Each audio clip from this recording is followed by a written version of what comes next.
Dah, sekarang tadi yang katanya mau minta sarung, ayo siapa yang berani naik panggung, anak-anak dulu, ayo. Mana?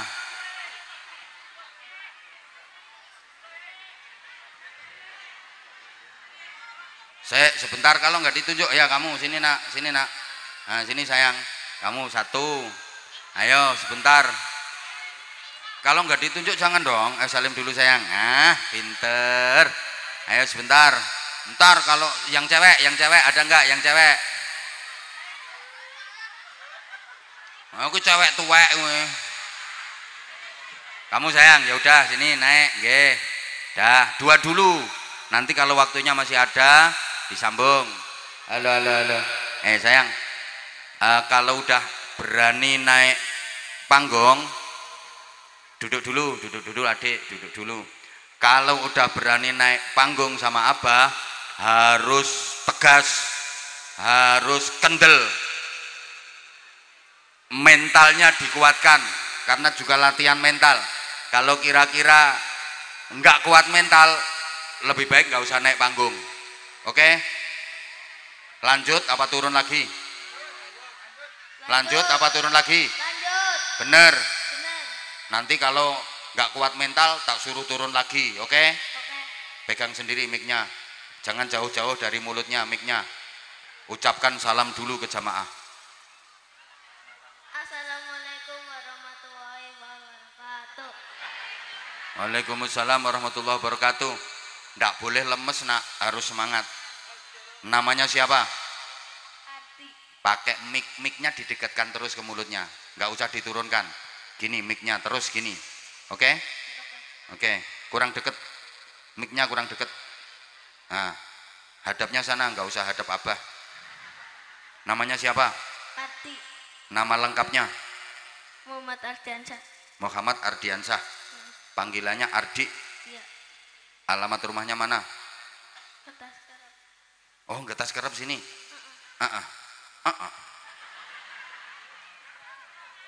Ardi sekolahnya kelas berapa? 2 MI apa SD? SD. SD mana? SD Negeri Kertas Kerap. SD Negeri Getas Kerep. Masih kelas 2? Iya. Kalau berangkat ke sekolah masih diantar apa berangkat sendiri? Berangkat sendiri.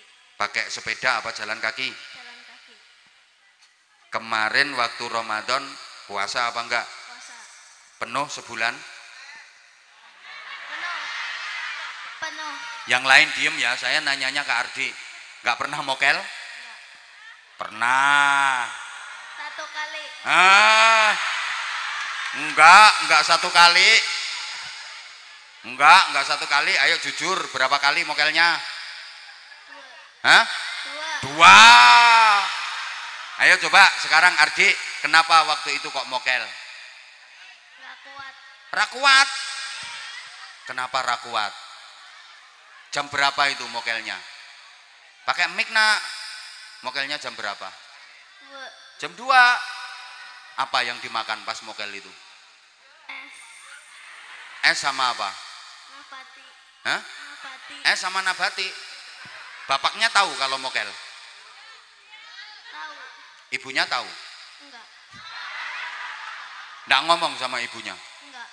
Terus yang kedua, mokelnya apa yang kedua? 2. Batale pakai apa yang kedua? Nasi. Nasi di rumah. Berarti ibunya tahu yang kedua. Ya udah. Nanti jangan mokel lagi ya nak ya. Iya. Mic-nya yang deket toh mic-nya Ardi. Adik kan baru kelas 2. Ngajinya sudah sampai Al-Quran apa belum? Belum. Belum. Sampai jilid berapa? Sama. Oh sampai juz amma. Yang ngajar ngaji siapa? Banisa. Siapa? Banisa. Mbak Nisa. Ngajinya di mana? Di depan rumah. Oh di depan rumah. Jadi di halaman rumah depan gitu yang ngajinya. Di depan rumah. Lah iya di depan rumah kan halaman. Berarti ngajinya Rumah. di depan rumah ada rumah terus. Itu ngajinya. Oh di situ ngajinya. Yang ngajari Mbak Nisa.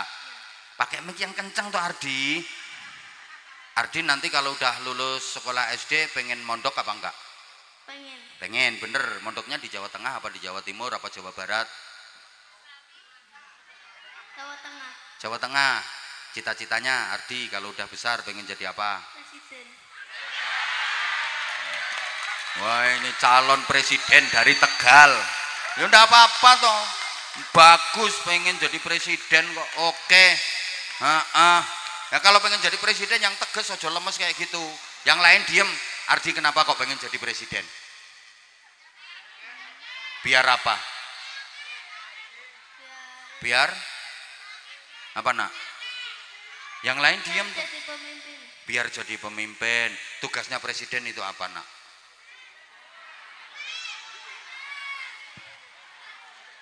Mimpin negara ya. Nah sekarang Ardi mau tampil apa? Apa? Mau tampil apa?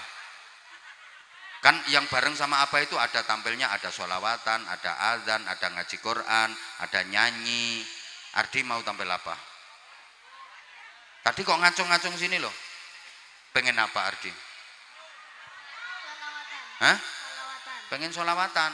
Kalau udah sholawatan nanti dikasih apa? Uang. Dikasih apa? Uang. Uang. Kok Ardi tahu kalau dikasih uang? Taunya dari mana? Dari sendiri. Oh, dari sendiri. Ibunya Ardi ada datang di sini nggak ibunya? Ada. Di mana? Oh di sana. Ya. Bapaknya? Di sana. Di sana juga. Ya. Ardi kok maju ke sini sama siapa tadi? Teman. Hah? Teman. Sama temen. Memang udah pengen ketemu sama Abah? Iya. Udah siap. Siap. Bapaknya tahu nggak kalau Ardi naik? Nggak tahu. Ya udah sekarang mau sholawatan apa? Presiden nu kesuwan lah mikir. Presiden nu tas-tas gitu loh. Ayo mau sholawatan apa? Ardi naik panggung ini maunya Ardi sendiri apa ada yang nyuruh? Naik sendiri. Naik sendiri. Coba sekarang sholawatan. Ayo. Sholat apa?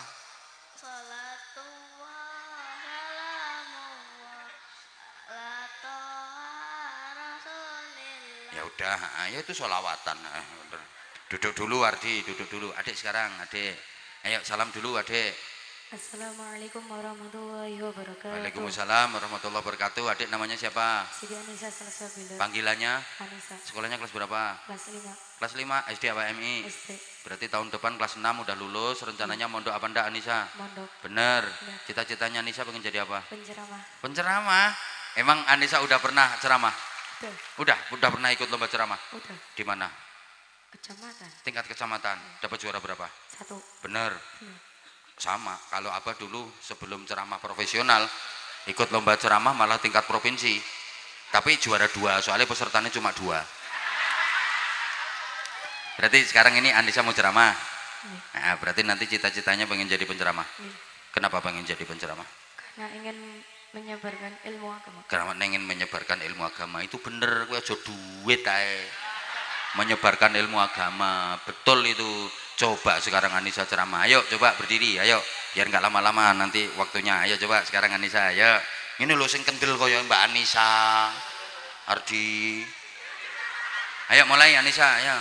Assalamualaikum warahmatullahi wabarakatuh. Waalaikumsalam warahmatullahi wabarakatuh. Ini anak baru kelas 5 loh ya. Ya langsung. Alhamdulillah, alhamdulillahi rabbil alamin. Wassalatu wassalamu ala ashrafil anbiya'i wal mursalin. Sayyidina maulana Muhammadin wa ala alihi wa sahbihi ajma'in. La hawla wa la quwwata illa billahil aliyyil azim. Amma ba'du. Yang kami muliakan para alim, para ulama, para kiai, para ibu nyai, para ustaz dan ustazah yang kami muliakan pula. Wabil khusus Al-Mukarram Rama Kiai Haji Anwar Zahid dan Dora Habib Muhammad Sultan Badari bin Syakaf Al-Habsyi, yang mudah-mudahan beliau selalu diberi sehat walafiat dan dipanjangkan umur yang barokah. Allahumma amin amin ya rabbal.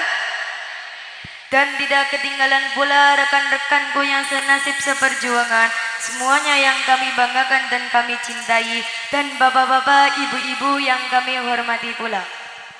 Langkah yang pertama, marilah kita panjatkan puja dan puji syukur kehadirat Allah Subhanahu wa Ta'ala yang telah memberikan beberapa nikmatan kepada kita sekalian.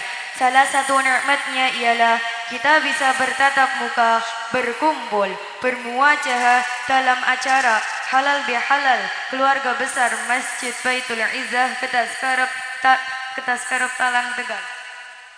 Kedua kalinya, salawat serta salam mudah-mudahan tetap tercurahkan kepada junjungan kita Nabi Agung Nabi Muhammad sallallahu alaihi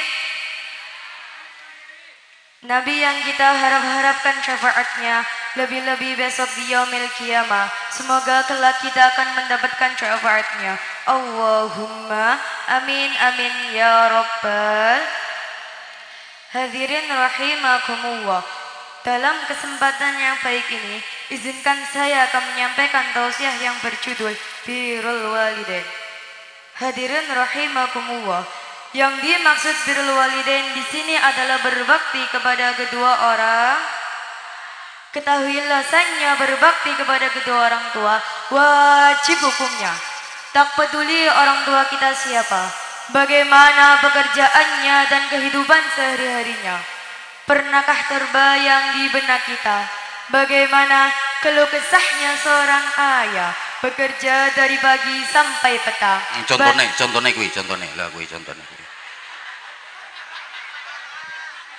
Terus. Bekerja dari pagi sampai petang, banting tulang dengan tetesan keringatnya demi menghidupi kita. Oh ya. Dan pernahkah terbayang di benak kita bagaimana ibu mengandung selama 9 bulan Aku dan tahu melahirkannya dengan mengorbankan nyawanya. Masya Allah. Tak sampai di situ, ibu juga menyusuinya selama 2 tahun. Betul, bapak-bapak gak tahu. Orang metu walaupun di diesel orang metu. Lanjut Dok. Allah berfirman dalam Al-Quran surat Al-Isra ayat 23 yang berbunyi, A'udzu billahi minasy syaithanir rajim. Bismillahirrahmanirrahim. Wa qada rabbuka alla ta'budu illa iyyah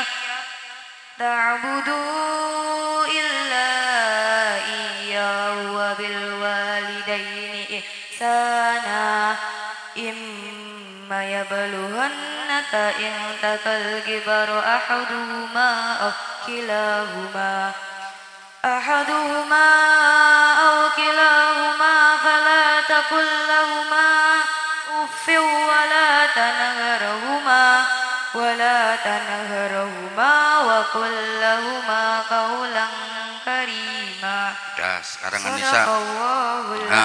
Diulang lagi baca ayat Qur'annya ya, coba. Nanti lain kali kalau mau baca ayat Qur'an harus dihafalkan dulu dengan benar. Ayo coba diulang. Wa qadha rabbuka. Wa qadha rabbuka alla ta'budu illa iyyahu wa bil walidaini ihsana imma panjang nah itu ndak ada kannya. Imma yablughanna indakal kibaru ahaduhuma aw kilahuma fala taqul lahumā uffin wala tanharhumā qawlan karīmā. Wa qul lahumā qawlan karīmā. Nah gitu. Jadi kalau mau baca ayat Quran atau hadis dihafalkan dulu sayang ya. Nah lain kali gitu. Ayo langsung lanjut dikit lagi. Yang artinya dan Allah telah memerintahkan supaya kamu jangan menyembah selain Dia, dan hendaklah kamu berbuat baik pada ibu bapakmu dengan sebaik-baiknya.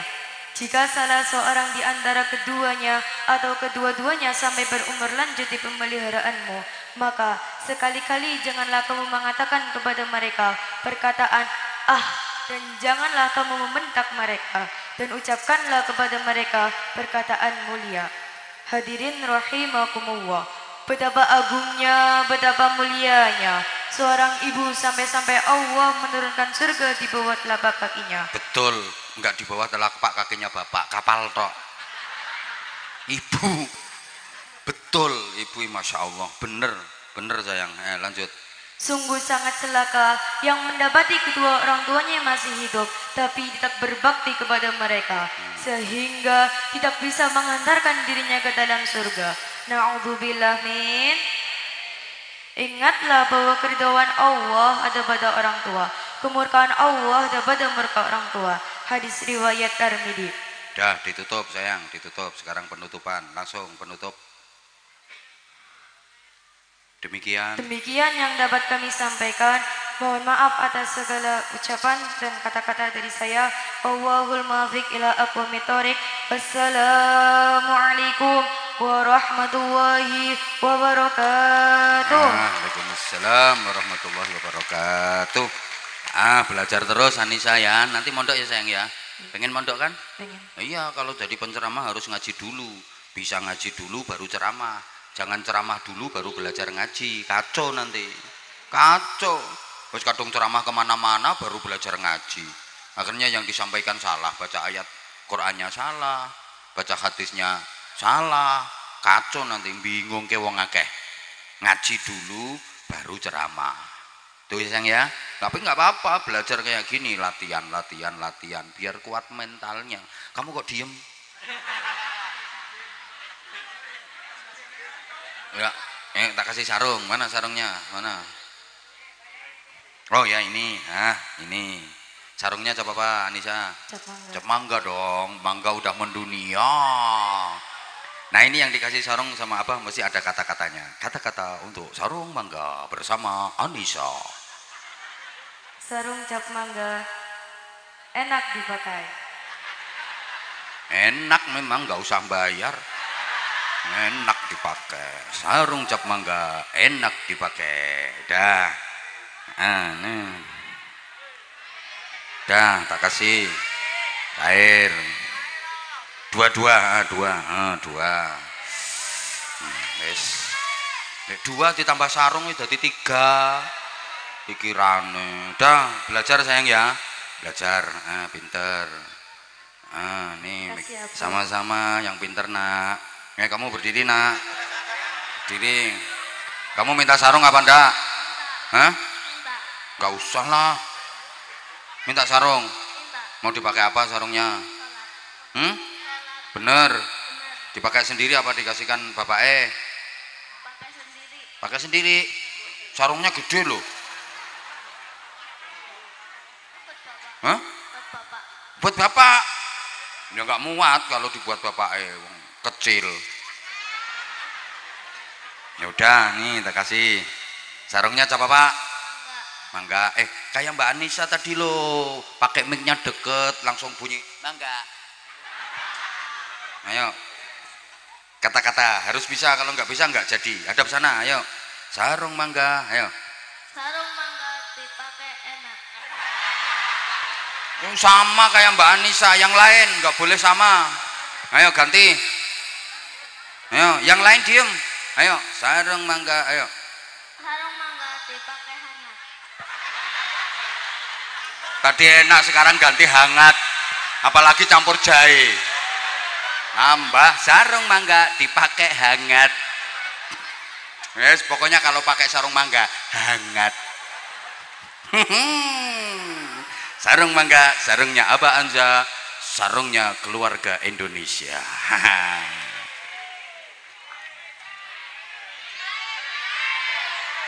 Yo cair yo, ora mikir, udah sesuai amal perbuatan. Anak kecil itu nggak boleh duit banyak-banyak. Udah pinter ya sayang ya. Nanti ketemu apa lagi lebih kendel, mondok ya nanti ya. Supaya bisa bergandengan kembali dengan setan. Makanya hari raya adalah hari-hari diare. Balas dendam. Begitu Ramadan tamat, maksiatnya kumat. Wonten napa mboten? Wonten. Wonge saiki kipas-kipas.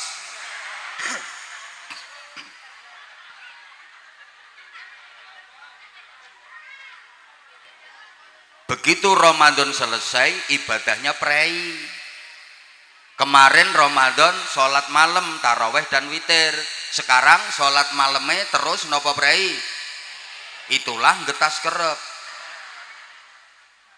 Ramadan kemarin tadarus Quran, sekarang Ramadan selesai, tadarus Qurane terus nopo prei. Itulah getas kerep. Itu namanya lebaran. Begitu Ramadan selesai, semuanya bubaran. Kalau semangat halal bihalal itu masyarakat Indonesia modern, karena sudah banyak yang jadi urban, merantau ke kota-kota besar, ke luar pulau, bahkan sampai ke luar negeri. Ketika 1 Syawal semuanya libur, pengen pulang, mudik ke kampung halaman. Sesampai di kampung halaman, pengen bisa silaturahim kepada semua keluarga, padahal waktunya terbatas, nggak mungkin selesai kalau semuanya. Maka dicari cara bagaimana supaya silaturahim bisa terselesaikan dengan cara mudah, dibikin acara. Dalam 2 jam silaturahim selesai. Seperti malam ini. Ini halal bihalal. Sedangkan Syawalan itu semangatnya santri yang harus mengikuti sunnah Nabi. Bagi santri, Idul Fitri itu cuma 1 hari, yaitu tanggal 1 Syawal tok til. 1 Syawal tok til, jangan dirubah tok tol loh ya. Kok cuma 1 hari? Ya, sebab Idul Fitri itu adalah hari raya kecil. Hari raya yang besar itu Idul Adha. Idul Fitri disebut hari raya kecil, Idul Adha disebut hari raya besar. Mari kita buktikan. Dari segi waktu, Idul Fitri cuma 1 hari, tanggal 1 Syawal tok til.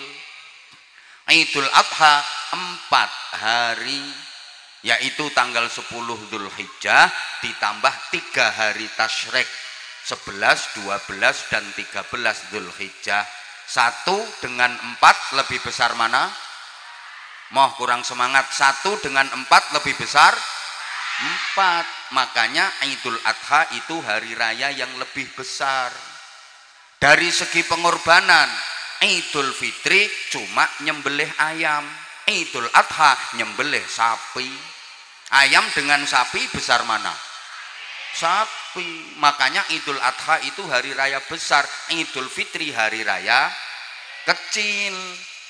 Idul Fitri cuma mengeluarkan zakat fitrah, beras 2,8 kilogram. Gampangannya 3 kilogram beras, cuman itu yang dikeluarkan ketika Idul Fitri. Idul Adha bagi yang mampu wajib menjalankan ibadah haji puluhan bahkan ratusan juta. Yang kurang mampu melaksanakan syariat kurban, nyembelih sapi, minimal kambing, karena kurban itu ndak boleh nyembelih tekek. Yang ketawa itu ndak pernah kurban, sukanya menghabiskan daging kurban. Santri harus bersikap adil. Yang kecil ya dikecilkan, yang besar ya harus dibesarkan. Yang harusnya kecil ya dianggap kecil, yang harusnya besar ya dianggap besar. Jangan dibalik-balik. Yang kecil dibesar-besarkan, yang besar dikecil-kecilkan. Umumnya masyarakat Getas Kerep itu kebalik pemahaman dan prakteknya. Mestinya Idul Fitri hari raya kecil, ya biasa kecil-kecil saja. Yang harus dibesarkan Idul Adha. Tapi masyarakat Getas Kerep kan kebalik. Idul Fitri yang harusnya hari raya kecil, anggarannya dibesar-besarkan. Beli baju aja nggak cukup 3 ibu-ibu. Belum dalemannya, belum jilbabnya, belum BH-nya, belum lagi biaya untuk departemen perbadokan, belum anggaran untuk jalan-jalan, untuk pesta. Sehingga karena Idul Fitri itu anggarannya geden-gedenan, dibesar-besarkan, waktu Idul Adha kehabisan anggaran sampai nggak bisa kurban. Ini kebalik. Santri itu Idul Fitri cuma 1 hari, tanggal 1 Syawal tok. Untuk apa? Untuk bertakabbalallahu minna wa minkum. Artinya semoga Allah menerima amal saya dan amal Anda semua. Amal itu bahasa Jawanya laku. Lakune wong Idul Fitri niku wonten 4, maka disimbolkan pakai kupat. Artinya laku 4. Jadi kupat itu bukan hanya bermakna ngaku lepat. Kata orang Jawa, kupat ngaku lepat. Lontong olo-olone kotong, lepet sing olo disilep rapet. Loh, angel golek kiai nerangke ngene iki angel. Mula ya larang. Pengen murah ya ketua RT-mu kon ceramah. Loh, kupat itu bukan hanya bermakna ngaku lepat, tapi kupat itu artinya laku 4. Itu sebenarnya isyarat, tapi oleh masyarakat dijadikan sebagai syarat, padahal sebenarnya cuma isyarat. Allahumma sholli ala Muhammad. Ini harus diulang, dijelaskan secara detail. Kayaknya masih belum paham. Soalnya yang saya hadapi ini cantik-cantik, cuma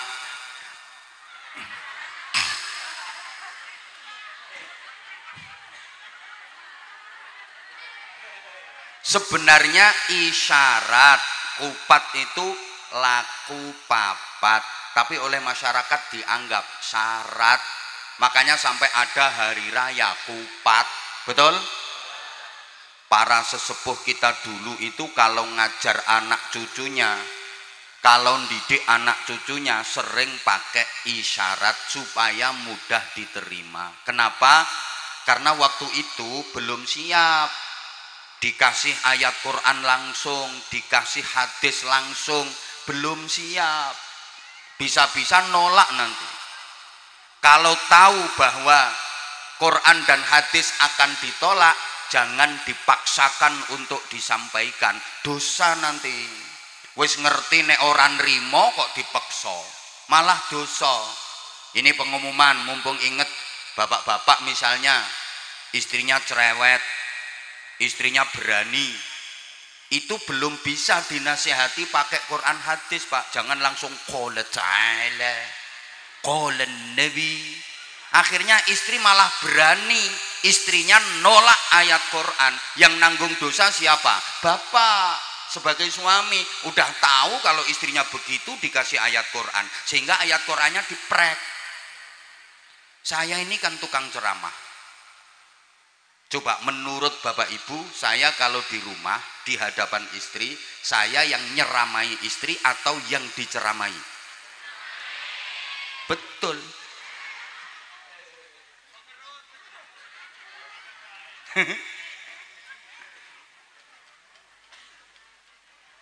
Kalau dikasih langsung ayat Quran, langsung hadis, bisa-bisa ditolak. Maka pakai isyarat. Warga Getas Kerep ini misalnya langsung suruh ngeluarin duit untuk syukuran, biasanya berat. Karena orang sini kan agak pelit-pelit. Tapi kalau dirayu supaya hidupmu selamat, bikin selamatan, masak-masak, nanti ada ingkungnya gini, maka hidupmu akan selamat. Enteng. Padahal makanan itu nilai duitnya juga besar. Tapi kalau berupa makanan ora eman, nek berupa duit eman. Nggih napa nggih? Ketara potonganmu. Makanya dinamakan selametan supaya uripe as-shadaqatu tadfa'ul bala. Sedekah itu tolak bala. Dalilnya itu. Tapi kalau langsung dikasih qalan Nabi, masyarakat nggak mau nerima. Nah, ketika selamatan suruh bikin tumpeng. Itu artinya 5 waktu sing mempeng, jangan sampai ditinggalkan. Atasnya lancip disebut buceng. Itu artinya le nyebut sing kenceng, leh dzikir aja nganti kendo. Ayat Quran, ya ayyuhalladzina amanu dzkurullaha dzikran katsira. Wahai orang-orang yang beriman, berzikirlah kepada Allah dengan zikir sebanyak-banyaknya. Kalau dikasih qala ta'ala enggak mau nerima, maka dikei isyarat buceng, ne nyebut sing kenceng. Tapi sama anak-anak muda dipleset-plesetkan. Tumpeng nek pengen metu kudu mempeng. Buceng supaya mlebu kudu kenceng. Duh, kayak manten. Itu orang Jawa luar biasa loh filosofinya. Isyarat manten di pelaminan itu biasanya didampingi 2 anak perempuan kecil-kecil yang wajahnya mirip, disebut kembar mayang. Itu isyarat. Kembar itu sama, mayang itu beda. Kembar tegese podo, mayang tegese bedo. Artinya apa? Manten laki-laki dan perempuan itu tujuannya sama, tapi karakternya berbeda. Wong lanang karo wadon tujuane podo, ning wonge beda, sifate beda. Sama kayak lampu supaya bisa nyala, kabelnya harus beda, plus sama min, supaya tujuannya nyala. Kabelnya positif karo negatif. No lampu kok kabelnya podo positif, konslet. Lampu kok kabelnya podo negatif, konslet. Mantenan begitu malam pertama masuk kamar, loh bojoku kok podo karo aku, LGBT, konslet. Karena memang laki-laki dengan perempuan itu beda. Bapak sama ibu itu kan beda. Bapak suka mengecilkan hal yang besar, kalau ibu suka membesarkan hal yang kecil. Wong lanang kuwi senengane nyilekke barang sing gede. Masalah gede iki dianggap cilik. Lah nek wong wadon kan senengane gedhekke barang sing cilik. Barang cilik kecekel wong wadon langsung dadi gede. Iki sing diguyu yang mana ini ya? Memang beda. Laki-laki itu kreatif, perempuan itu sensitif. Laki-laki itu rasional, perempuan itu emosional. Laki-laki itu lebih mengedepankan pikiran, perempuan lebih menggunakan perasaan. Suami itu pakai pikiran, istri pakai perasaan. Makanya kalau terjadi cekcok suami istri, suami biasa ngomongin istrinya, sampeyan orang mikir. Makanya bu mikir, kata istrinya, ya sampeyan wong lanang orang ngerasake dadi wong wadon. Halo, dilanjut. Laki-laki itu pakai pikiran, kalau ada apa-apa mikir. Beda dengan perempuan, kalau ada apa-apa pakai perasaan. Ada ular besar masuk rumah, keloket. Wong lanang mikir, gimana caranya ngusir ulo, gimana caranya mateni ulo, golek kayu gepuk pentungi ulone. Lek wong wadon mboten, wong wadon ini pakai perasaan. Omah kok klebon ulo keloket langsung ulo. Dipikir nek gejuk-gejuk kayak gini ulone ngeleles mati.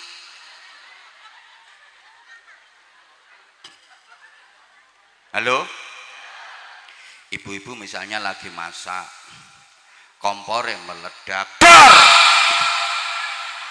lah meledak kok, mosok kompornya meledak, cerut. Lo laki-laki kalau ngelihat ada kompor meledak, api berkobar-kobar, mikir, nyari kain basahi kebyoke golek banyu siramke. Lah nek wong wedok kan dikira kalau ditangisi terus apinya mati. Mau pergi ke Jakarta pakai kereta, begitu nyampe stasiun ketinggalan kereta, keretanya udah berangkat. Lek wong wedok nangis, ketinggalan kereta. Dipikir nek ditangisi terus keretanya sing wis berangkat mundur serut. Lek wong lanang ora. Wah ketinggalan kereta piye carane mangkat? Ana truk lewat celingkrik munggah gandul truk. Terus nanti manten itu balang suruh. Orang dulu gitu. Ini isyarat balang suruh. Suruh itu tegese ora kok kesusu leh weruh. Maksudnya ngangsu kaweruh agar sama-sama weruh, sama-sama mengetahui, agar engkau tahu apa yang ada di hatiku, aku pun tahu apa yang ada di hatimu, sehingga engkau tahu apa yang ku mau, aku pun tahu apa yang kau mau. Kalau dalam bahasa ayat Qur'annya lita'arofu, agar saling mengenal, saling mengetahui antar suami istri. Duh, ini isyarat. Begitu pengantin sudah deket, coba toh diperhatiin, mangke manten kakung, manten lanang midak telur, ngidein ndok nganti pecah piar, manten wadon mijii kok misui. Lah ini artinya apa? Rumah tangga itu seperti telur. Orang berkeluarga itu seperti telur, bunder ser, mumet, ruwet, rentet, jibek, judek. Maka suami sebagai kepala rumah tangga harus bisa memecahkan masalah seperti memecahkan telur itu, mencari solusi. Istri membantu, memberikan dukungan dan doa, ikut berpartisipasi. Maka istri harus punya rem cangkem, suami harus punya rem tangan. Jangan sampai istri nggak punya rem cangkem, ada masalah langsung cangkemnya wadak. Suami nggak punya rem tangan, ono masalah plok tangannya plok, istrinya etek-etek, suaminya plok. Jadilah rumah tangga itu mereknya etek-etek.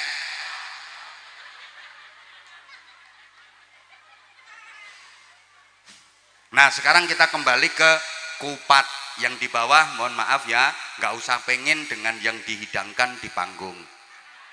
Yang di panggung dikasih minum, dikasih jajan kotaan, padahal nggak nyumbang.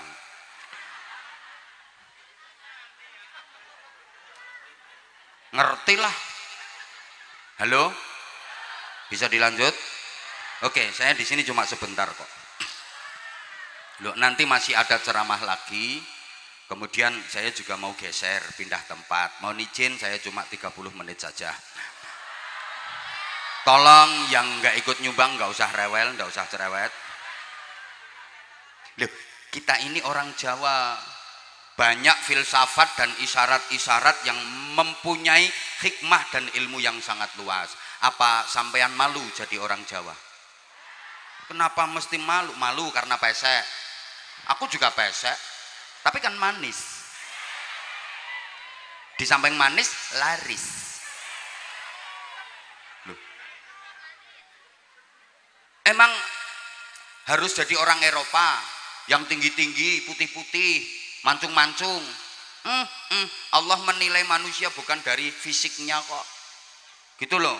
Nggak usah malu. Loh ini pengajian kok menerangkan filosofi Jawa. Lah wong aku wong Jawa. Saya nggak harus ngomong ana, ente, antum. Aku nggak harus bilang ya khair, ya khair.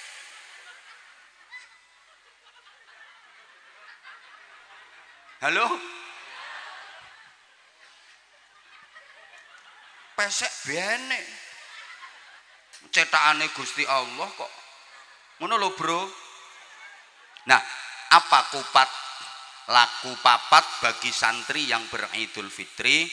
Ibu bapak, adik-adik, laku papatnya adalah 1, takbiran di malam lebaran. walitukmilul iddata walitukabbirullaha ala ma hadakum. Semua ada dalilnya, orang sembarangan. Sesepuh kita dulu itu kalau bikin ajaran isyarat ndak sembarangan. Cuma dalilnya nggak disampaikan, wong dihadapinya oon-oon. Kasih pengertian, yang penting faham, diamalkan gitu loh.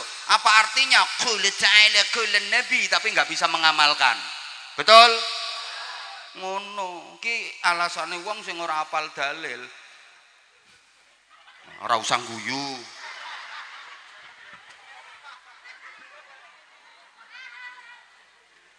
Nomor 1, takbiran di malam lebaran.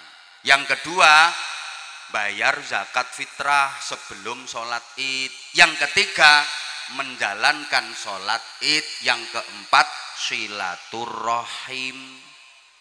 4 laku ini bagi santri bisa diselesaikan dalam 1 hari. Tanggal 1 Syawal tok. Cukup 1 hari selesai. Tanggal 2-nya santri sudah melaksanakan sunnah Nabi. Apa itu? Siapa yang berpuasa Ramadan dilanjutkan setelah hari raya puasa 6 hari bulan Syawal, maka pahalanya sama dengan puasa setahun penuh. Jadi tanggal 2, 3, 4, 5, 6, 7 santri itu puasa. Hari rayanya cuma sehari 1 Syawal. Meskipun puasa 6 hari bulan Syawal nggak harus dilaksanakan di awal, boleh kapan saja, yang penting masih di bulan Syawal. Tapi yang paling afdol, paling bagus langsung tanggal 2, 3, 4, 5, 6, 7. Yakin di sini belum ada yang melakukan itu, termasuk yang di panggung, termasuk yang ceramah. Iki ya ora. Halo?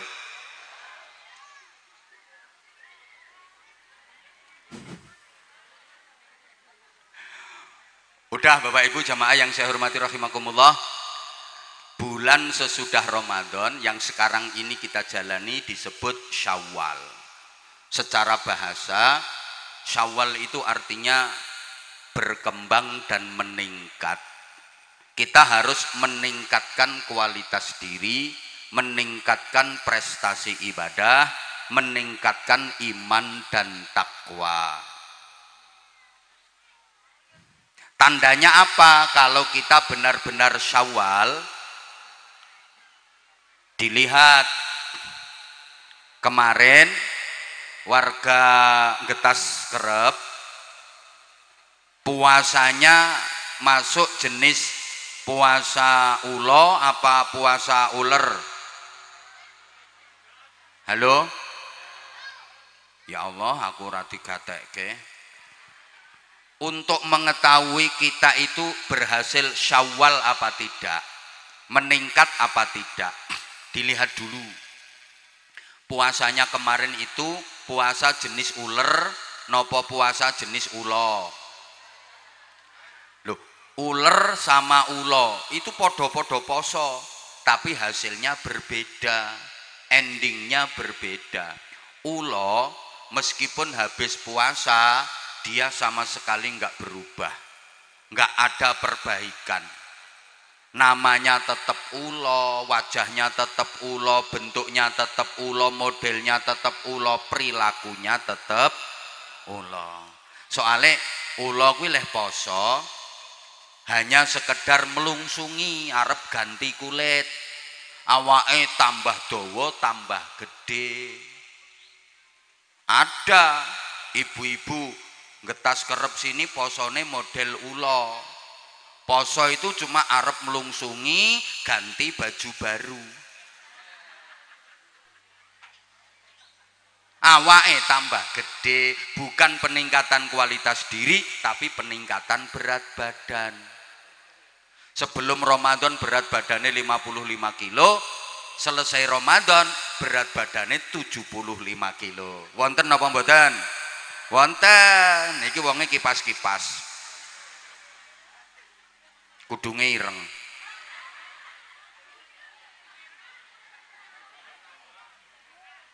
Poso ula.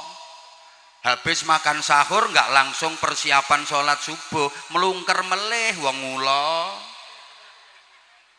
Selesai berpuasa, kehadirannya tidak membawa harapan, justru malah menjadi ancaman. Ula Ramadan sama sekali tidak membawa perubahan ke arah yang lebih baik. Ya semangatnya lebaran tadi, poso ula. Beda dengan uler. Sebelum puasa jelek, menjijikkan, gateli, gilani, sumber penyakit. Mlakune gremet, ora ana wong seneng uler. Cobi misalnya ibu-ibu ngumpul kayak gini terus tak uncali uler 2 kilo, pure. Bubar. Ngerusak. Uler iku nggak ngapa-ngapain, nempel tok lho ngerusak. Nempel neng kulit, kulite gatel, keroken, bliduren. Nempel neng godhong, godhonge rusak, rencem bolong-bolong. Nempel neng tanduran, tandurane rusak, gering. Nempel neng buah, buahe rusak, bosok. Nempel neng untumu, nek untuku ora. Untumu rusak, kerowo, uler. Makanya kalau ada orang sukanya ngerusak, bikin rusuh, biasa dijuluki uler. Pripun? Getas kerep mriki wonten ulere mboten? Ulere lanang apa wadon? Halo? Halo? Lah ulere poso berproses jadi kepompong. Bahasa Inggrisnya the ngentung. Lantong itu kan poso. Orang mangan, orang ngombe, orang rabenan. Selesai ngentung berubah jadi baik. Namanya berubah, bukan lagi uler tapi kupu. Melakune berubah, asalnya gremet sekarang terbang. Jadi simbol ketinggian derajat. Makanya wong getas kerep itu kalau Ramadannya berhasil, lepas Ramadan bisa terbang. Jadi Superman. Derajatnya naik. Allahumma sholli ala Muhammad. Dilanjut. Asalnya elek.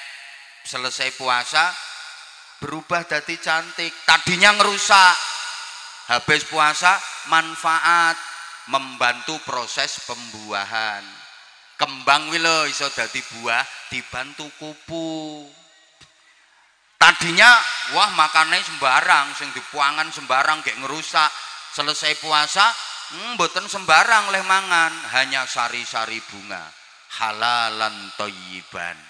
Ora ana kupu kok ngerokoti telek. Halo? Ya Allah. Tadinya menjijikkan, menakutkan, begitu berubah jadi kupu-kupu menyenangkan. Simbol keberuntungan. Kabeh wong seneng kupu, bocah cilik-cilik wae seneng. Omah dileboni kupu jare wong-wong arep ana tamu. Duwe anak wadon wis gede urung ketemu jodoh, omah dileboni kupu, seneng.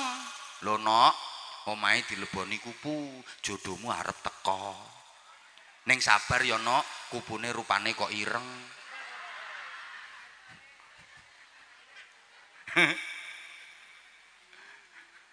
Halo? Jadi salah satu tanda kalau getas kerep ini Ramadannya berhasil, lepas Ramadan setelah berkepompong sebulan berubah jadi kupu. Sayange kata sederek-sederek getas kerep mriki habis berkepompong sebulan Ramadan, keluarnya enggak jadi kupu malah jadi codot. Nah codotnya ketawa, codotnya ternyata pakai BH.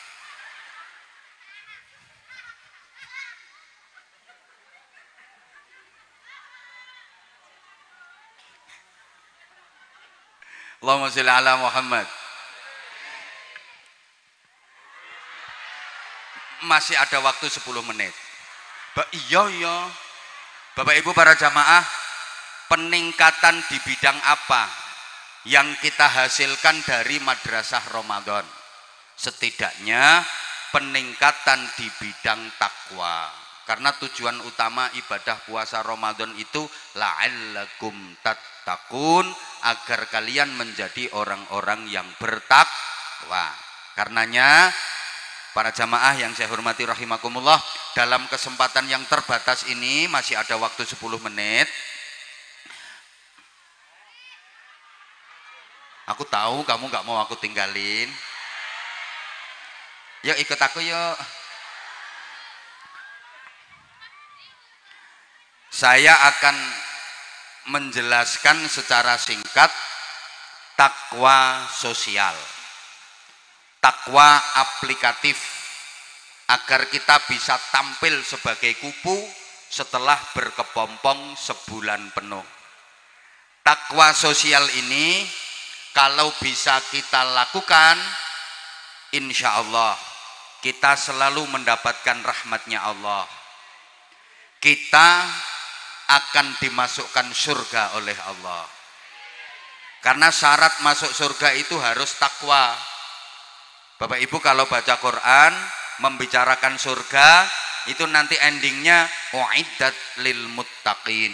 Surga itu disediakan bagi orang-orang yang bertakwa. Nah, ayatnya nanti bisa dipelajari lebih lengkap dalam surah Az-Zariyat ayat 15 sampai 21. A'udzu billahi minasy syaithanir rajim. Innal muttaqina fi jannatin wa 'uyun akhidhina ma atahum rabbuhum innahum kanu qabla dhalika muhsinin kanu qalilan minal laili ma yahja'un wa bil ashari hum yastaghfirun wa fi amwalihim haqqul lis-sa'ili wal mahrum wa fil ardi ayatun lil muqinin wa fi anfusikum afala tubsirun. Lehmu nyauti Allah kok kaya wong sambat kok kean utang ngono. Innal muttaqina fi jannatin wa uyun. Sesungguhnya orang-orang yang bertakwa dimasukkan ke dalam surga yang penuh dengan kenikmatan, surga yang ada sumber mata airnya. Kok disebutkan uyun, sumber mata air? Para jamaah, simbol dari tempat yang indah. Tempat yang indah itu mesti ada simbol mata airnya. Seindah-indahnya tempat kalau nggak ada airnya nggak jadi indah, betul? Maka surga biasa digambarkan tajri min tahtihal anhar, di bawahnya mengalir sungai-sungai, gitu loh.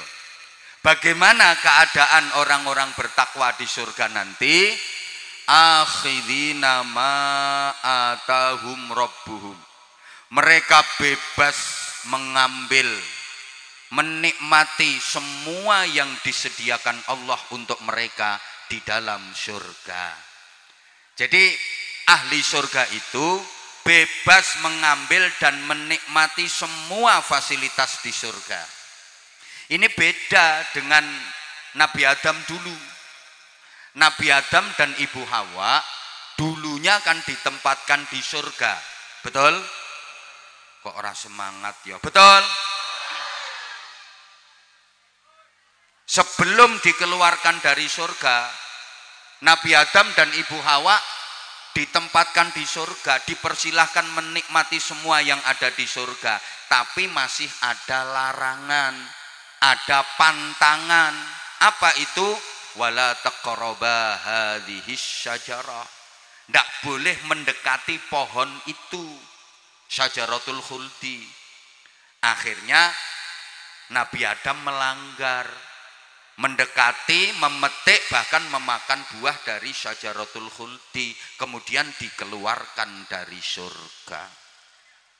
Begitu dikeluarkan dari surga, Nabi Adam menyalahkan siapa? Menyalahkan setan, iblis? Enggak. Menyalahkan Ibu Hawa? Enggak. Menyalahkan Allah? Enggak. tapi menyalahkan dirinya sendiri. Rabbana zalamna anfusana wa illam taghfir lana wa tarhamna lanakunanna minal khasirin. Menyalahkan dirinya sendiri. Sami mboten kalih warga Getas Kerep. Mboten. Nek warga Getas Kerep iki senengane nyalah-nyalah kelian. Seneng menyalahkan pihak lain. Halo?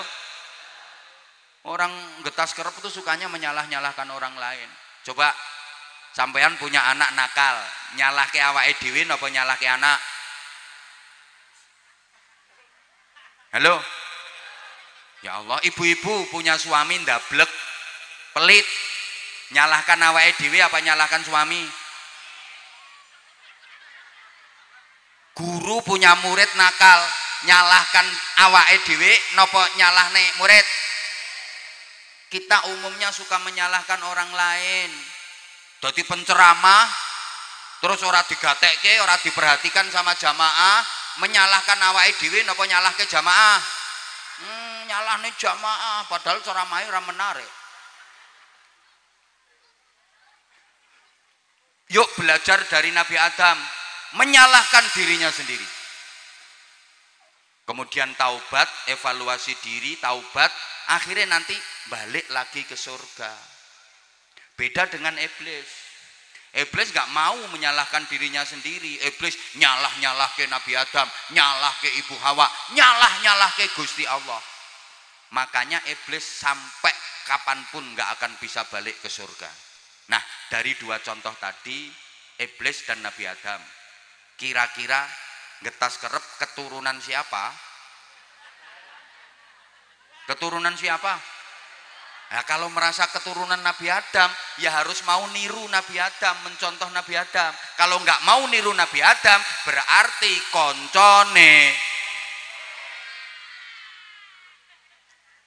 Paham? Nabi Adam dulu di surga masih ada larangan. Nah, sampean besok di surga nek sido apa ora? Nah, yen sido itu di sana nggak ada larangan, nggak ada sirian, nggak ada pantangan, bebas sebebas-bebasnya. Kalau di dunia nggak ada orang bebas, itu nggak ada. Coba siapa di dunia ini yang bebas berbuat semaunya, bebas melakukan sesukanya? Nggak ada. Setinggi-tingginya pangkat, apa dia bebas berbuat sesukanya? Kok ora dijawab yo? Sak dhuwur-dhuwure jabatan di dunia ini, apa orangnya bebas berbuat sesukanya? Ora, malah wong sing duwe pangkat jabatan kuwi ora iso bebas. Dipentelengi terus sampai KPK. Leres napa leres? Orang punya jabatan itu sekarang malah nggak bisa bebas hidupnya, nggak bisa tenang tidurnya. Hartanya diaudit, kekayaannya harus dilaporkan, sumbernya dari mana, peruntukannya apa. Ora iso bebas. Lebih bebas sampean. Sopo sing arep neliti sampean? KPK moro sampean, arep mriksa apa? Sotel? Halo? Orang kaya raya di dunia ini, apa mentang-mentang kaya terus dia bebas berbuat sesukanya? Ya ndak lah. Siapa yang bebas di dunia ini? Jadi penceramah, pegang mic, mengendalikan acara, menguasai panggung, apa dia bebas berkata semaunya? Ndak iso bebas, salah ucap viral. Betul? Di dunia ini ndak ada orang yang bebas itu, mentang-mentang kaya terus bebas. Misalnya orang kaya diundang pesta prasmanan, apa dia bebas ngambil makanan sesukanya? Enggak, apalagi kalau sudah tua. Banyak sirian, banyak pantangan. Ditawari nasi, Mbah, sidik wae. Sop, Mbah, duduhe wae. Ini khas Tegal sate, Mbah, sunduke wae. Apa mana gek ditutke bojone gek sing wedok ki galake kaya asu manak kae. arep njukuk ngene tampil, arep njukuk ngene ra entuk, arep nyiduk kikil aja kuwi, eling penyakite. Kari delonga urip matane tok. Apalagi kalau sudah kena penyakit komplikasi, dengan semua jenis makanan yang digemari nggak berani mengkonsumsi. Kasih sate dihindari, yang dicari malah ikan teri. Kasihnen dikit tensinya tinggi, makan cumi-cumi alergi, makan sambal goreng ati asam urat kambuh lagi, ginjal keserang cuci darah seminggu 2 kali. Kasih minum manis minta ganti karena udah punya pabrik gula sendiri. Istrinya masih cantik, udah disfungsi ereksi. Mendekati istri disingkri, walaupun minum jamu kuat tetap nggak bisa berdiri. Maunya 3 kali cuma bisa sekali, itu pun memaksakan diri. Di dunia kok orang kaya sama orang miskin jatahnya sama, betul? Orang kaya tanahnya luas, orang miskin tanahnya sempit. Makan juga sama-sama pakai sendok, betul? Apakah yang kaya tanahnya luas itu kalau makan pakai sekrop? Minum juga sama-sama pakai gelas. Apa sing melarat lek ngombe nganggo gelas, sing sugih kae langsung nganggo drum? Sama. Apakah gelar akademik bisa menambah jatah umur di dunia ini? Yang gelar akademiknya S1 dapat jatah tambahan umur 10 tahun. Jane matine swidak dadi 70. Kalau S2 dapat tambahan jatah umur 20 tahun. Kalau S3 dapat jatah umur 30 tahun. Tambahannya ndak. Kadang yang S3 belum 40 tahun udah mati. Yang nggak tamat SD sampai 90 tahun. Betul? Nondonya wong wadon ayu karo elek rabine dhisik pundi? Rupane ayu karo rupane elek rabine dhisik pundi? Kadang-kadang dhisik sing elek, sing ayu ra payu-payu, dijajal ditinggal, dijajal ditinggal, dijajal ditinggal.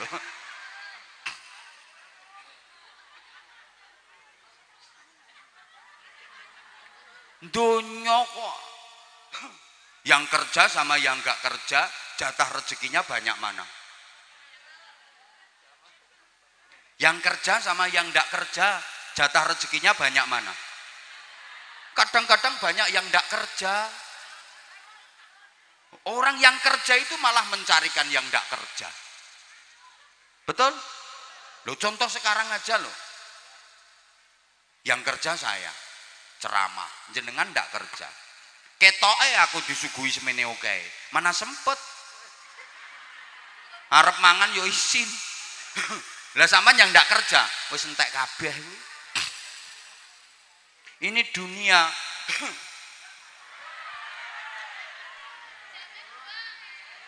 Siapa ngomong jame buang?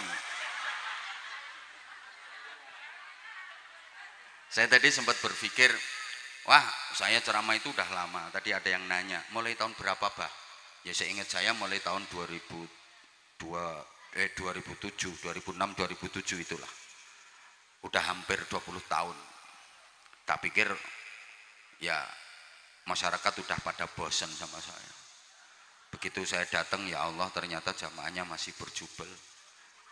Sempet, ya kan sekarang banyak penceramah baru. Sempat khawatir sih, kamu tuh berpaling ke lain hati. Ternyata enggak, kamu masih tetap setia sama aku. Makasih semuanya. Aku kalau tahu kayak gini tuh makin sayang aku sama kamu. I love you semuanya, I love you. I love you semuanya. I love you. Sing tuwek ra usah ngene-ngene. Gila nih.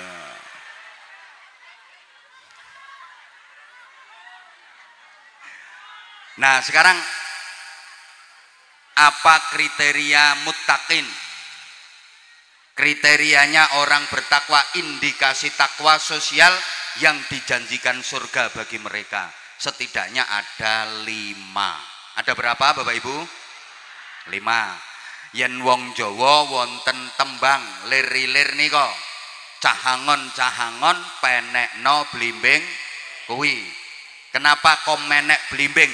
Liringane 5. Maka ini limo liringane blimbing. Rata-rata blimbing itu buah sing liringane limo. Ya ana liringane ming 3, soalnya sing loro dikrokoti bocah kae.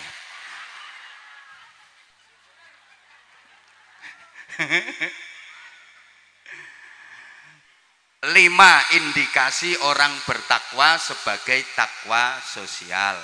1. Innahum kanu qabla dzalika muhsinin.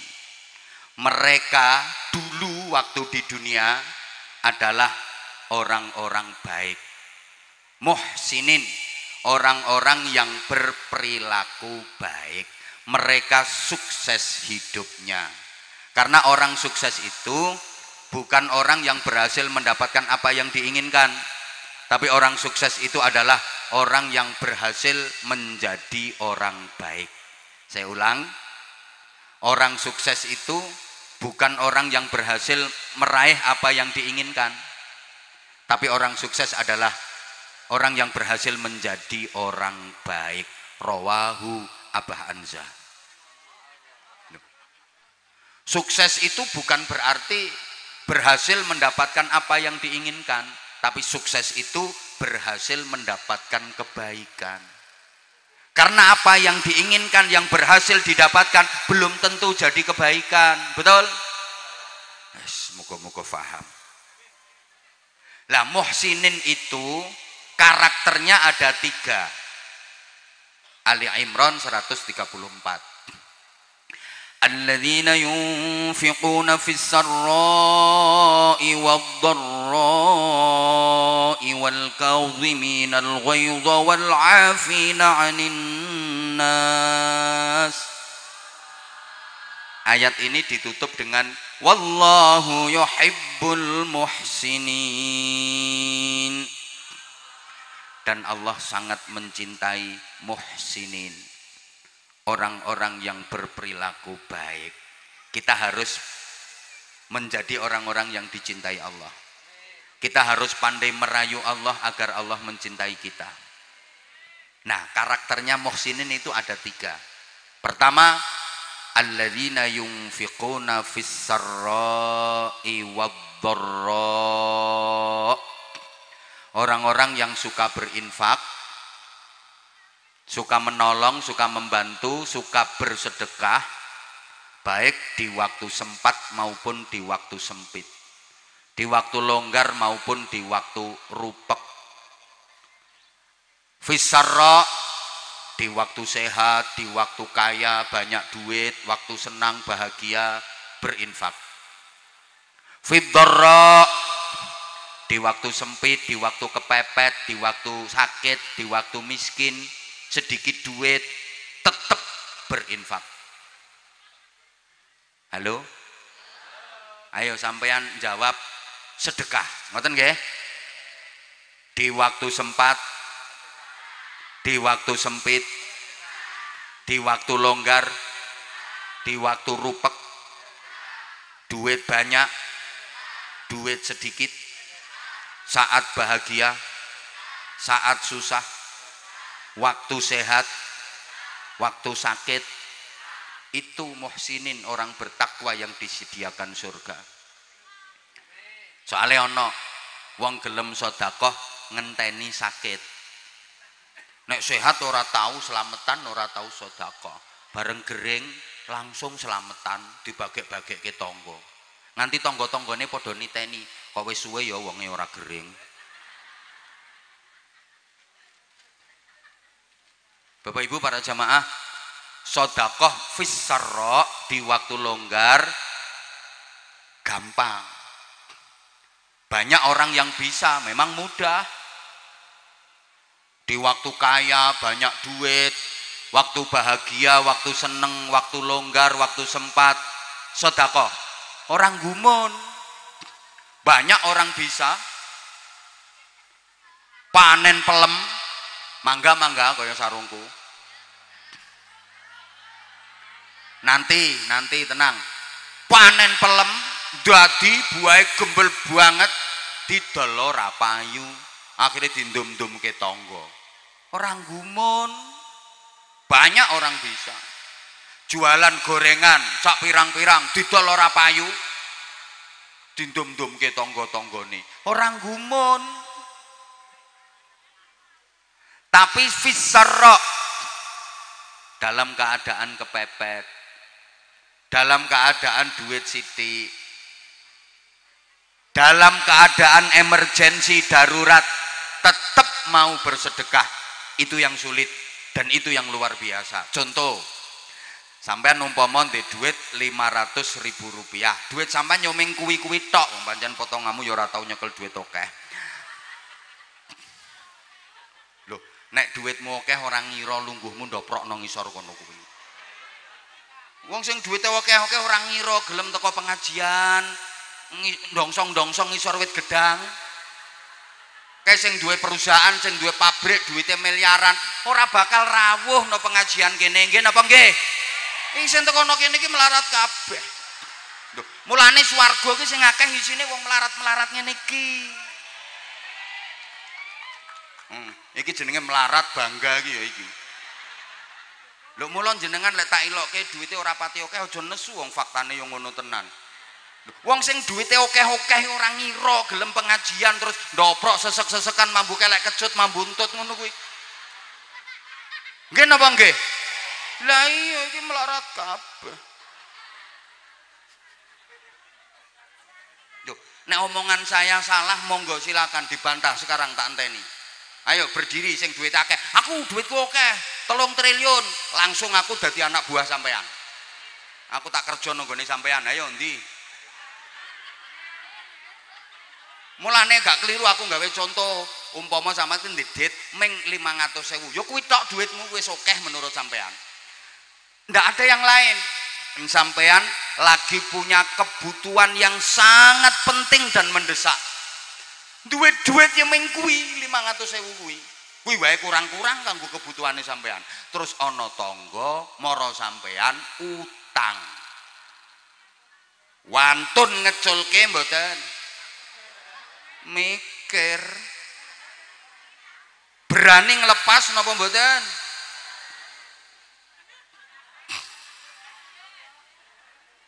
Kalau orang bertakwa wani ngeculke, walaupun dirinya sendiri lagi punya kepentingan yang mendesak, ada duit cuman itu aja, tetangga membutuhkan, teman membutuhkan, wani ngeculke. Kenapa berani?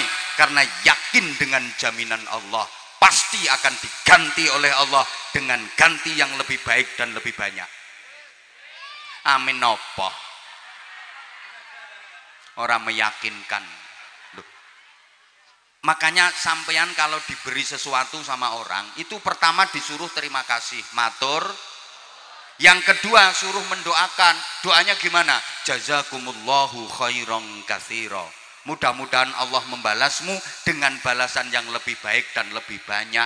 Karena memang orang yang bersedekah pasti akan dibalas oleh Allah dengan balasan yang lebih baik dan lebih banyak. Percaya napa mboten? Percaya napa mboten? Sing ora melu jawab berarti ra percaya, syahadat melih. Percaya napa mboten? Aku juga percaya kalau kamu percaya. Emang kamu percaya, makanya aku percaya.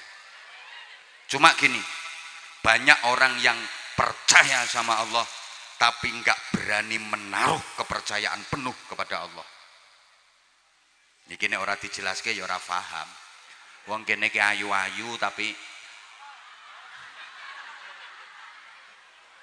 banyak orang yang percaya sama Allah tapi enggak berani menaruh kepercayaan penuh kepada Allah. Kepada Allah itu enggak berani menaruh kepercayaan penuh.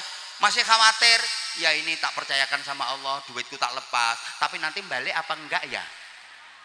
Sama Allah tuh lo enggak berani menaruh kepercayaan penuh. Padahal sama koperasi simpan pinjam lo berani menaruh kepercayaan. Surat tanah yang ditaruh di situ, BPKB ditaruh di situ, di bank berani menaruh kepercayaan. Sama Allah gue enggak berani. Oke, Bapak Mas, sampean misalnya mancing di Blumbang. Sampean berani buang cacing karena sampean ada harapan mau dapat. Lo sama Blumbang aja percaya, masa sama Allah nggak percaya? Halo? Sampean kalau berani buang 100.000, kasih ke musola, kasih ke masjid, kasih ke pesantren, kasih ke anak-anak yatim, harapan sampean dapat 100 miliar. Buang cacing dapat gurame. Lo sama Blumbang aja percaya, masa sama Allah nggak percaya? Iki sing pelit iki mikir iki. Udah gini aja, contoh paling gampang. Ada tamu di rumah sampean, panas, tamunya dipersilakan, silakan duduk, terus tamunya duduk. Habis itu sampean kasih suguh minum, silakan diminum. Minum. Nah gini, stop. Nah, terus diminum sama tamunya. Bismillahirrahmanirrahim. Bismillah.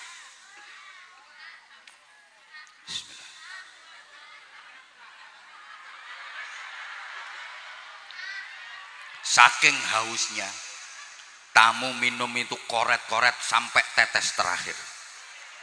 Sebagai tuan rumah yang baik, tahu kalau gelasnya kosong, dia pakai.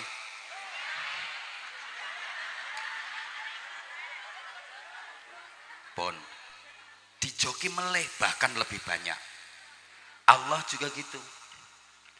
Kalau ngelihat hambanya berani sodakoh sampai koret-koret, sampai tetes terakhir, pasti dijoki melih sama Allah.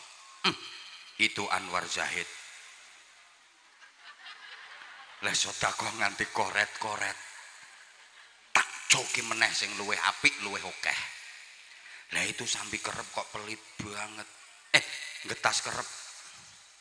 Orangnya kok pelit-pelit. Halo?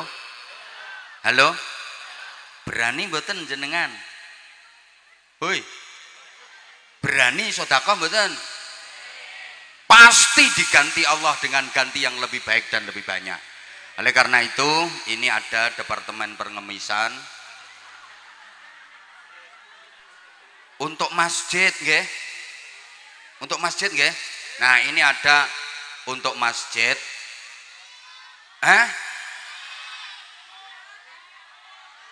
Sudah tadi. Sudah. Berapa sing dicemplungke? 2.000. Ya entuk iwak gatul. Kalau pengen dapat gurami ya 100.000. Yang tadi 50.000 dapatnya mujair. Yang 20.000 dapat ikan sepat. 2.000 gatul. Sudah ya tadi ya. Ya udah, kalau udah ya ndak usah ya, sampun kalau alhamdulillah. Apa?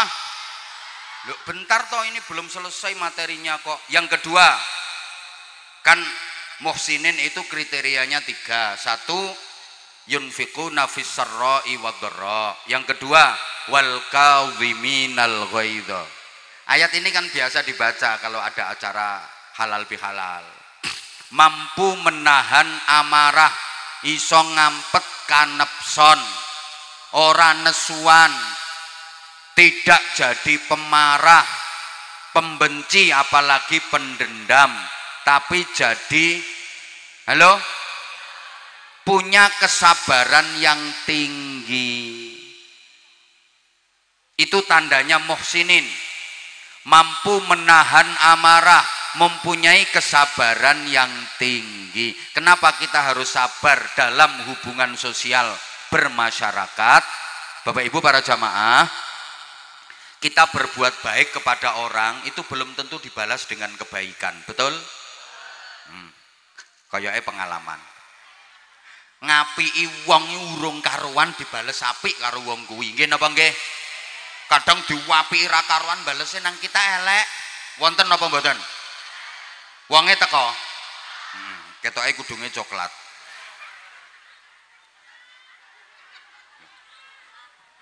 Kita memberi kepada orang belum tentu dibalas dengan diberi, betul? Ya Allah, mau kurang semangat tak baleni. Kita berbuat baik kepada orang lain, belum tentu orang lain itu membalas kita dengan kebaikan, betul? Kita memberi kepada orang lain, belum tentu orang yang kita beri itu membalas kita dengan memberi, betul? Makanya saya pesen Bapak Ibu sampean, kalau memberi kepada orang lain jangan berharap balasan dari orang itu. Saya ulang, sampean berbuat baik kepada orang lain jangan berharap dibalas kebaikan sama orang itu.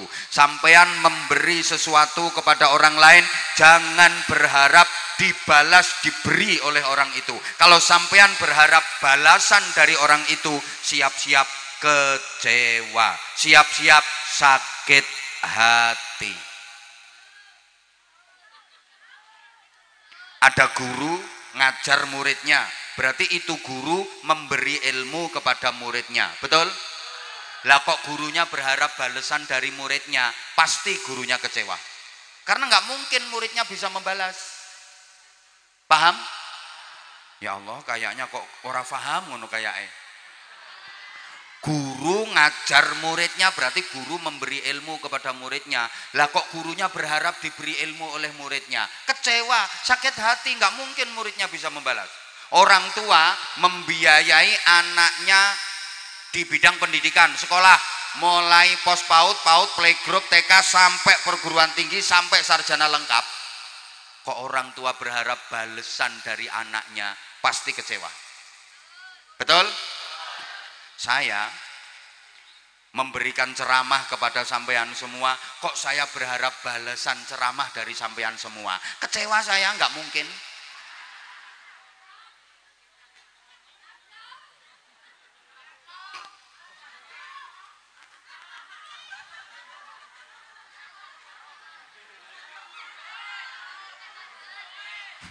Ya Allah. Udah.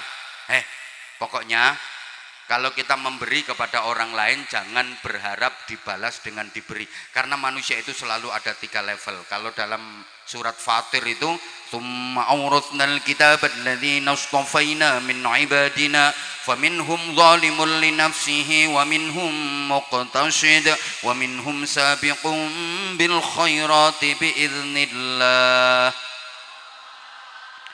Orang itu selalu ada 3 jenis, ada yang zalimul li nafsih, ada yang muqtasid, ada yang sabiqum bil khairati biiznillah. Zalimul li nafsih, diberi tidak membalas memberi atau membalas lebih sedikit.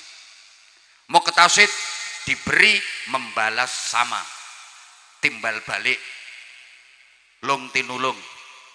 Sabiqum bil khairati biiznillah, diberi membalas lebih. Kira-kira di Getas Kerep sini yang paling banyak yang mana? Ketika diberi membalas lebih, membalas sama, atau tidak membalas, mana yang lebih banyak?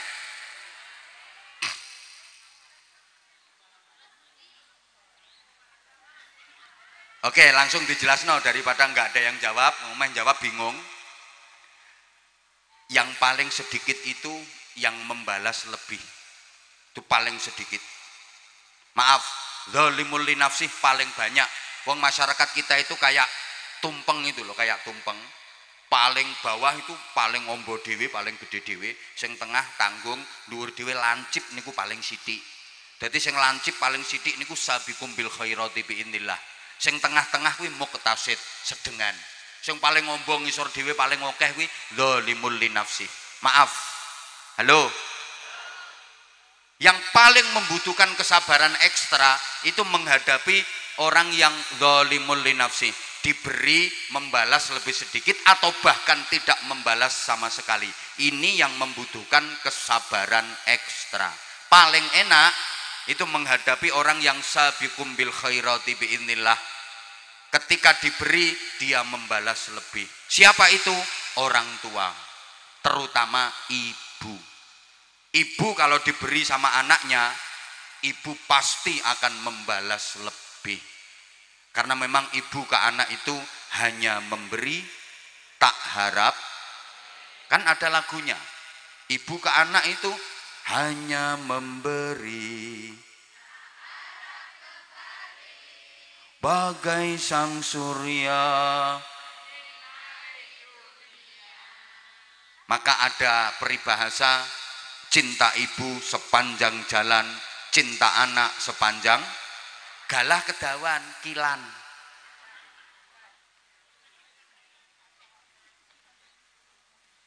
Loh, contoh paling gampang. Anaknya merantau di Jakarta. Waktu lebaran pulang, sowan ke ibunya. Paling anak itu cuma bawa minyak goreng 2 kilo, gula 2 kilo, roti kaleng sing tanggung 1, itu pun wis dibuka segele, dijukuk wafere. Sama duit 200.000 dibungkus amplop, kasihkan ke ibunya. Tapi anak 6 digawa kabeh. Tekan ibune kono anak 6 disangoni 100.000 kali 6, torok ibune wisan. Itu dibelehke pitik, tukokke sate, dimasakke reno-reno. Ibu pasti memberi lebih. Begitu anak balik pulang ke Jakarta, bagasi mobil kebak. Beras sak ketane blusek mlebu, klopo sak degane blusek mlebu, pitik sak kandange digawa. Begitu anak udah balik Jakarta, ibunya di teras rumah tenger. Alhamdulillah rampoke wis minggat.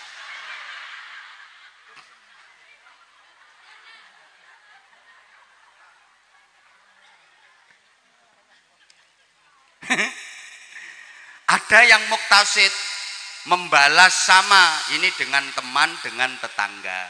Misalnya ibu bapak sampean habis punya hajat menantu, ada tetangga sampean nyumbang 200.000. 5 tahun kemudian tetangga sampean yang nyumbang itu punya hajat mantu, kira-kira bapak ibu buka buku napa mboten? Buka catatan napa mboten? Dulu disumbang 200.000, sekarang balik ke pinten? Wis 5 tahun ya tambah. Kruse beda wesan. Mosok tetep 200.000. Oh, pelit. Nah, yang paling membutuhkan kesabaran itu menghadapi zalimul linafsi. Orang yang ketika diberi membalasnya lebih sedikit atau bahkan tidak membalas sama sekali. Menghadapi orang yang nggak tahu diri, nggak tahu balas budi, bahkan menyakitkan hati. Bertepuk sebelah, air susu dibalas dengan air, ditulung malah dikeiatin rogoh. Kau yang mulai, kau yang berjanji, kau yang ya nasib, ya nasib.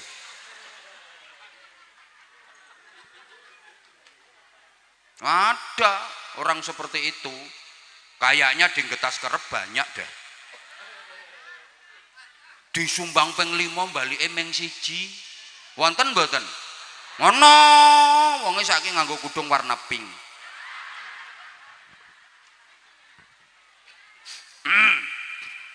Karo kudung krim.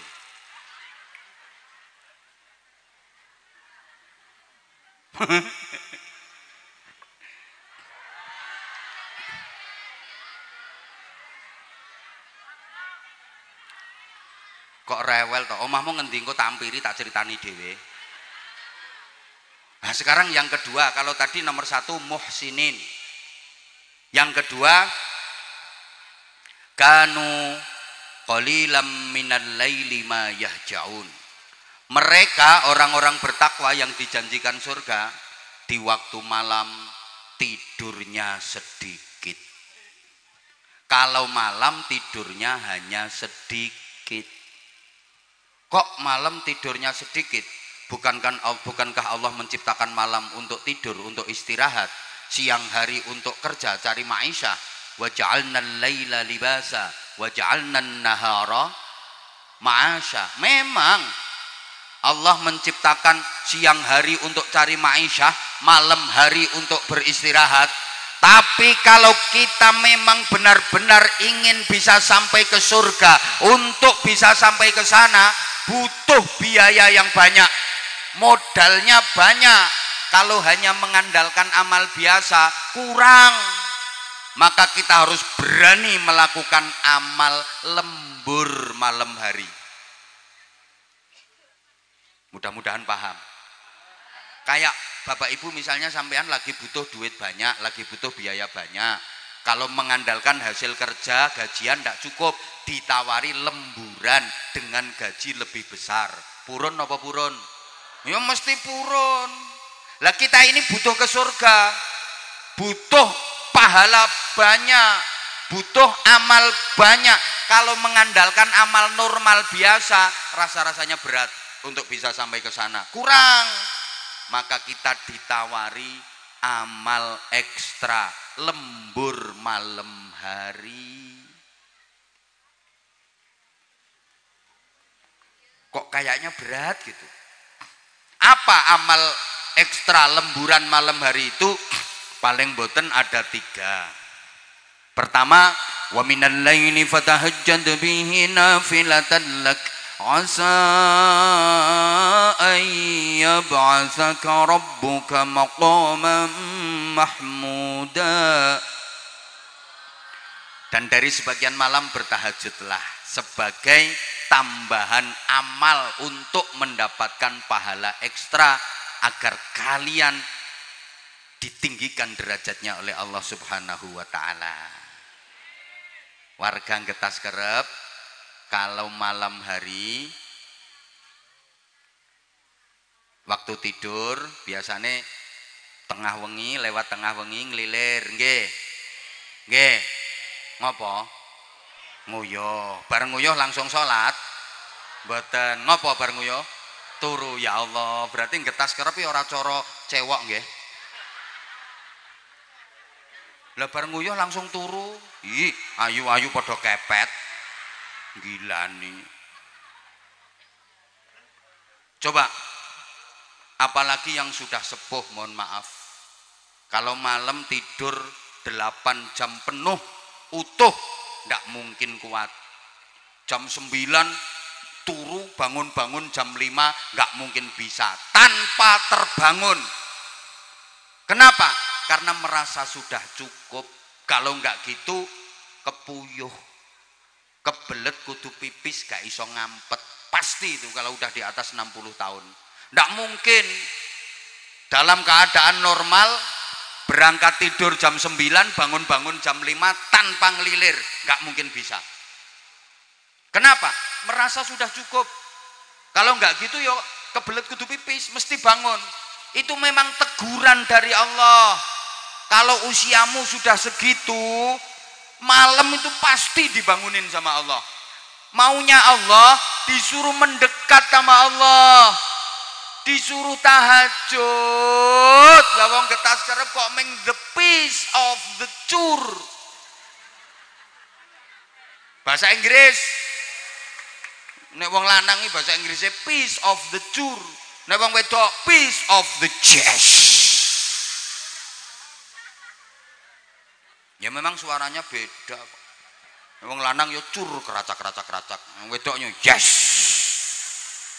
Kadang sik ana seruwitane. Nah, aku ngene iki yo penelitian ngene.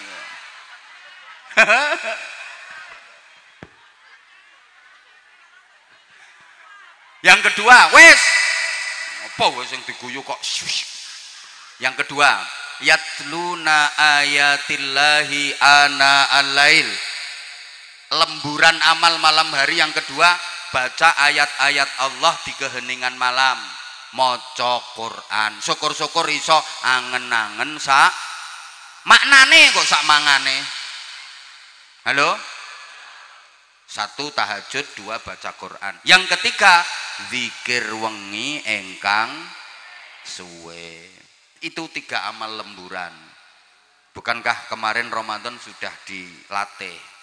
Tiap malam taraweh, witir, berarti suluh tahajud istiqomah setelah Ramadan. Tiap malam baca Quran, tadarus. Sekarang lanjut. Mbok ora digatekke aku ngomong. Padahal yang di sana udah nunggu aku.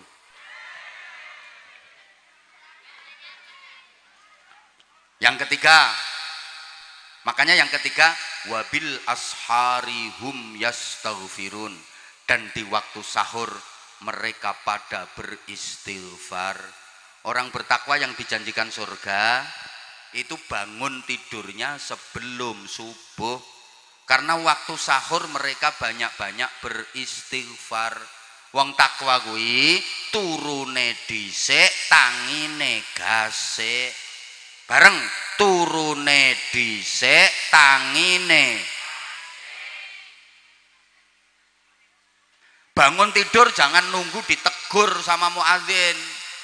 Bangun tidur jangan nunggu dikritik sama muadzin. As-sholatu khairum minan naum. Salat itu lebih baik daripada.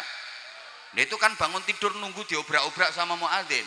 Dibilangin kalau sholat lebih baik daripada tidur. Jangan tidur ae toh, ngetas kerep. Sholat itu lebih baik daripada tidur.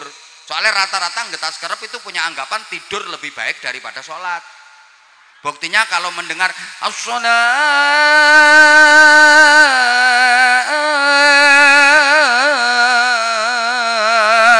khairum minan naum. Ora penak ya ora laris lambemu. Coba ketika mendengar seruan as-sholatu khairum minan naum, lebih banyak mana yang ke masjid berangkat sholat daripada yang masih tidur?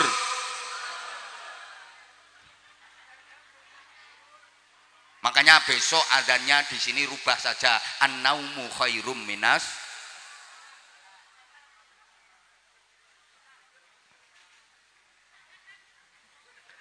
Perbanyak istighfar Bapak Ibu. Rasulullah itu nggak pernah salah, nggak pernah dosa, sedikit pun nggak ada. Itu kalau istighfar mohon ampun kepada Allah tiap hari nggak pernah kurang dari 100 kali. Sami nggih kalih ngetas kerep pret. Mung jak istighfare mulat ngono.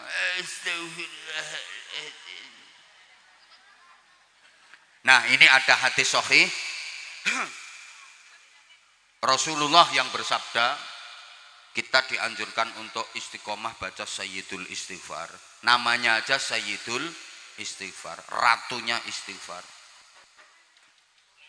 Allahumma anta rabbi la ilaha illa anta khalaqtani wa ana 'abduka wa ana 'ala 'ahdika wa wa'dika mastata'tu a'udzu bika min syarri ma sana'tu abu'u laka bi ni'matika 'alayya wa abu'u bi dhanbi faghfirli fa innahu la yaghfiru dzunuba illa anta. Siapa yang baca Sayyidul Istighfar di waktu pagi menjelang matahari terbit, kok ternyata siang harinya dia mati, maka dia masuk surga.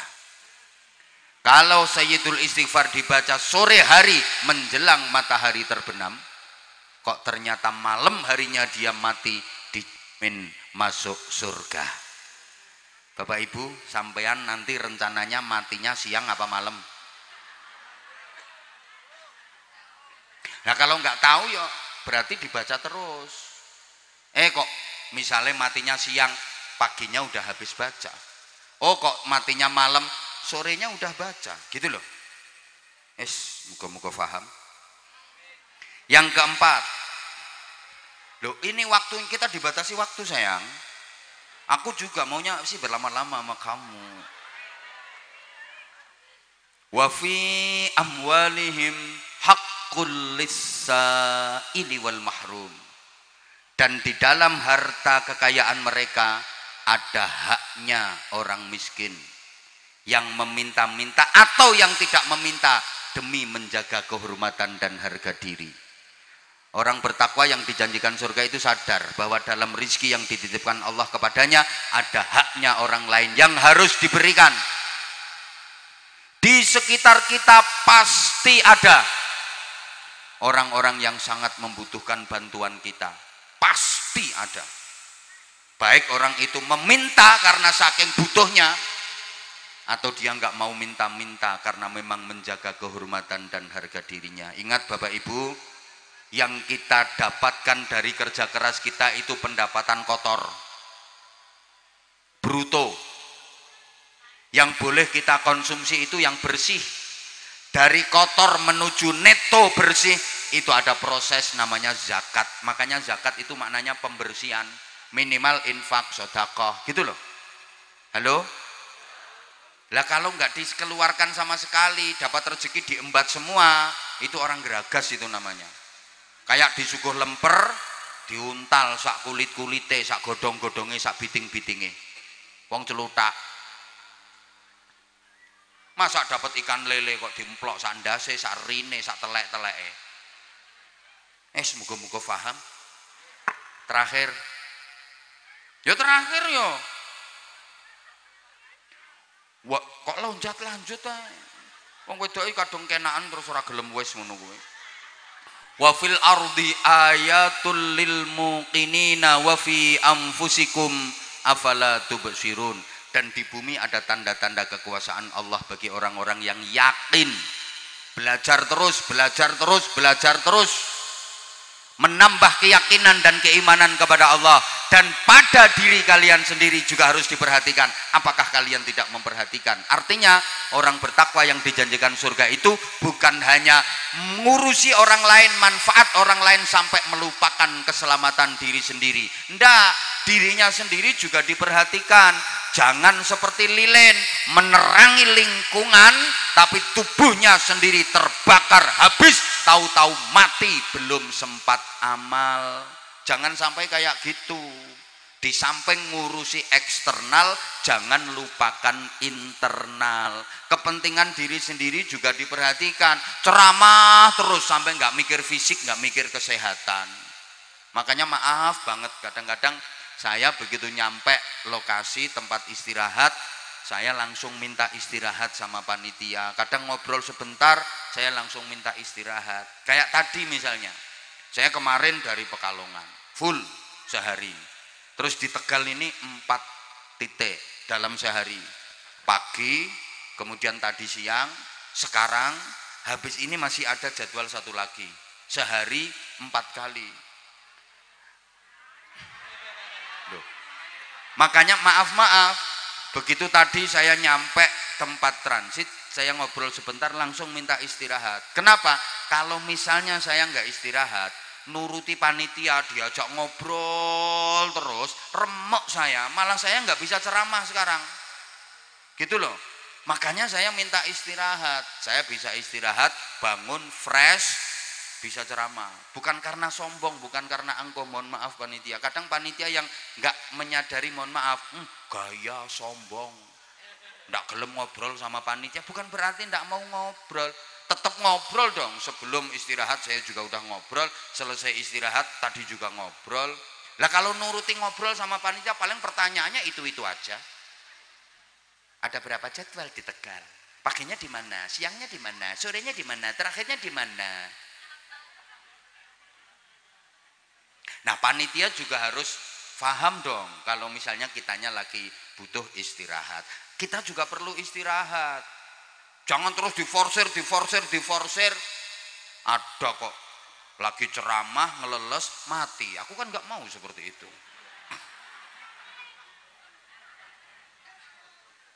Halo? Loh, ya kepentingan dirinya sendiri juga perlu. Bapak Ibu sama ndak tahu. Kayak gini misalnya ya, saya mau berangkat terus pamit terus dibilangi ngaji terus. Anak, ya kan anak ngomong, abang ngaji terus, karena libure, ngaji terus, gak tahu libur, rasanya hati deg. Iya nak, kamu juga punya hak atas abah. Abah minta maaf ya nak ya. Belum lagi santri, anak-anak santri yang ikut saya 2.500 lebih, mereka juga butuh saya. Lah kalau saya nuruti jamaah, nuruti masyarakat terus, santri sendiri nggak kopen, dolim saya. Makanya kemarin Ramadan full 1 bulan saya sama santri off, saya nerima jadwal cuma 3 aja, selebihnya enggak, karena memang waktu saya untuk santri. Duh, ini juga harus dipikirkan. Kok meneng sampean? Lo kadang-kadang saya berpikir gitu, saya ini udah 20 tahun lebih keliling masyarakat, wiritan wirawiri turut ratan. Wilayah Indonesia alhamdulillah udah semua, 34 provinsi dan beberapa negara luar negeri. Kadang-kadang sudah berpikir, ya waktunya saya nungguin santri, waktunya saya ngemong santri, masyarakat arang-arang wae. Tapi gimana kalau udah ada panitia datang ke rumah, itu saya juga bingung. Mau diterima itu yo santri juga punya hak, keluarga juga punya hak. Mau ditolak itu kok iso eman-eman nih lo. Maksudnya gini loh sayang.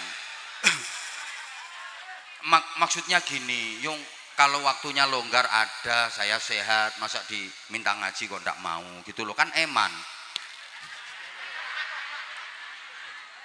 Ya bingung juga gitu lah. Ini aja kemarin dibuka jadwal untuk 2027, ndak sampai seminggu, setahun full sampai Desember 2027.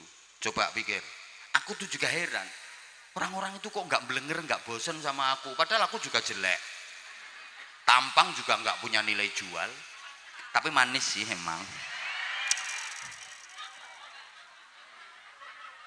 Loh, kenyataan sekarang penceramah baru banyak, tapi nyatanya dibuka jadwal untuk 2027 kemarin itu enggak sampai seminggu, setahun full terjual. Udah habis sampai Desember 2027. Lah ini orang yang nggak seneng, sombong. Emang ini babnya bab sombong? Ya Allah, ini saya curhat gitu loh. Makanya sampean juga harus paham dong, kalau saya nggak boleh lama-lama ngajinya. Waktunya kan dibagi toh sayang. Ya udah kalau nggak mau tak panggil sayang, waktunya harus dibagi kenter. Anyel aku. Lah itu 5 kriteria orang bertakwa yang dijanjikan surga.